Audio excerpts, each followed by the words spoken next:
All right, wow, so cool to be here. I love when I remember my dreams. I had this really intense dream the other night about French police. The French police, and they were beating this guy up. And I knew they were French because they were beating him up with baguettes. I've never been married, I don't have any kids, but sometimes I help my brother take care of his kids. And I love talking to my nephew. He was telling me that he prefers Easter to Halloween because Easter is like a less stressful way to get candy. One of my other brothers, we always love to talk and like connect and have long conversations, but he always feels like he has to multitask in the background, so I can hear all this stuff always going on. You know, like he's like putting away the dishes, empty the trash. It's like so loud sometimes. It's like, what are you doing, building a shed? It's like, oh, it's so great we could take this time to connect while you're making homemade ice cream and shredding documents. It's beautiful we could spend this time while you're making espresso and firing up a chainsaw. But wait, the worst part of those is that he actually, sometimes he'll lose focus that he's actually on a phone call. He'll forget that he's talking to me. I remember one time he got really quiet and I'm like, hello? And he goes, oh man, I'm so sorry. I just tried to pause you. I thought I was listening to a podcast. I'm saying, I don't know if that reflects more on me. Like, it's just shit, come on.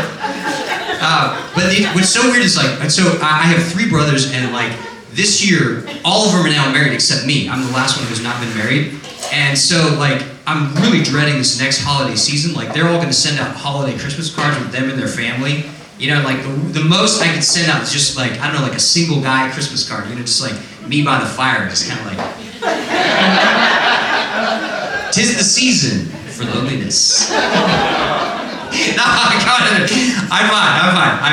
I enjoy my life. I'm like really grateful for all my experiences, no matter how insane they are. I remember this one time I was trying to rent this one apartment, and I didn't know any of this, but the unit I was going to be renting out used to be lived in by the landlord's son.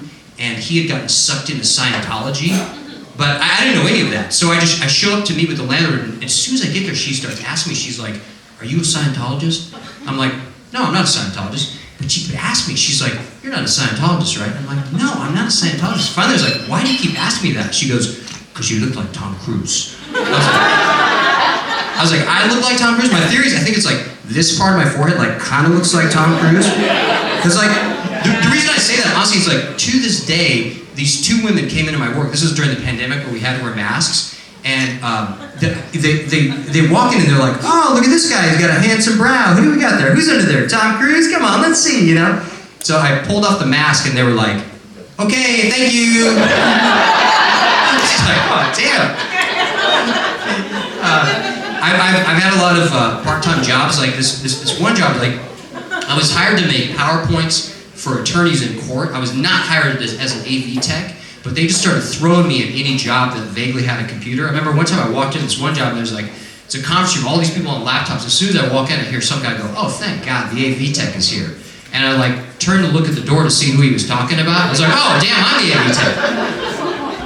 It was like the worst part of that job was it was way too erratic. You know, like they would call me at like 7 a.m. in the morning and be like, can you be in court in 1 hour in a suit to present this PowerPoint? Which is like, I could never get on a regular laundry schedule, which was a problem because I always had to wear a white button-down shirt. And like, I hate wearing a white button-down shirt unless I have like a white t-shirt on underneath because you can sweat it out and you can't wear it again, you know? So I remember one morning I was like, I thought I had one white t-shirt left in my drawer, but it turned out the last white thing was actually a white pillowcase that I had folded up. And I was so panicked for a split second, I'm like, well, maybe I can cut 2 armholes and a neck hole in my pillowcase and like, wear that as a t-shirt. I'm like, wait a minute, no, I can't do that. Like, what if somebody sees me and they're like, hey man, are you wearing a pillowcase? Like, that seriously the thing affects you later. Like, that would kill a promotion. They're like, this guy, he does a great job. Remember that time you wore a pillowcase? All right, that's it for me, guys. Thank you so much. So great.